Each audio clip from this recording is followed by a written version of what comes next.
Daeth dealltwriaeth yn sydyn, ar ôl noson di-gwsg, ar ôl blynyddoedd y ymdrech ofer, ar ôl oes o bryder di-bwynt yn siglo rhwng llwyddiant melys a fethiant gwag, yn y bore bach, cyn y gwawr, derbynodd Edward y ffeithiau. Mae'n amhosibl i fyw heb sgrifio fyny, nid yw oed a phrofiad yn dod â gysur, nid yw popeth da yn dod i'r rhai sy'n disgwyl. Aeth Edward allan, i fyny'r allt serth, i'r ben y stryd, trwy'r gat, heibio'r henyn clein y chwarel ar y chwith, heibio'r tanc ar y dde, heibio'r chwarel bach dofn, dros ail y bryn a gweld golygfa'r pentra ger crib mawr. Dros yr afon bach yn adlewyrchu'r gola bora glas, troi'r chwith, oglaf ar y brith ac yn syth i fyny yn syth dros eithin tân rheisredig a cerig sylfaen hynafol, creiriau o oes cynhysach am rhyw 15 munud nes cyrraedd copa'r foel.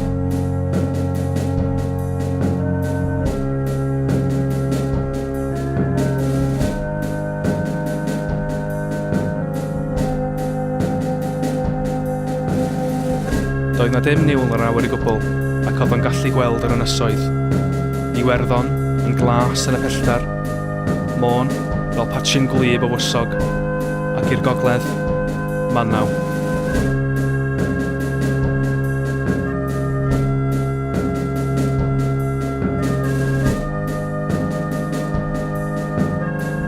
Ugain munud wedi 5. Teimlodd hiraeth, ond hefyd teimlodd rhyddid dieithr. Gwyn oedd o. Dywedodd bonheddigion a bonheddigesau, a byddwch yn mor garedig a gymerwch eich amser, mae tragwyddoldeb ar fi yn ddechrau.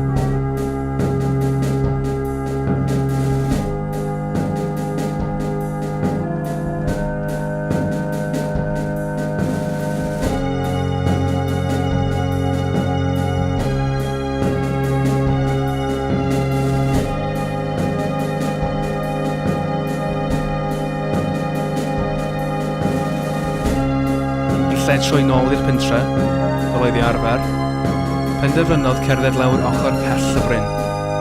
Na, i redeg lawr. Yn araf ar y cychwyn, ond yn cyflymu fel roedd yr allt yn mynd serthach. I lawr. Trwy'r amser yn gyflymu, pob brasgam yn hirach na'r diwethaf. Collodd rheolaeth yn y diwedd, rhedeg yn wyllt, yn mwynhau'r aer yn wyneb yn lle becso am y tir o dan ei draed. Yr aer o dan ei draed, y tir o flaen ei wyneb, yn yr heilwen, cynnes, melyn y gwanwen, roedd Edward yn Hedfan.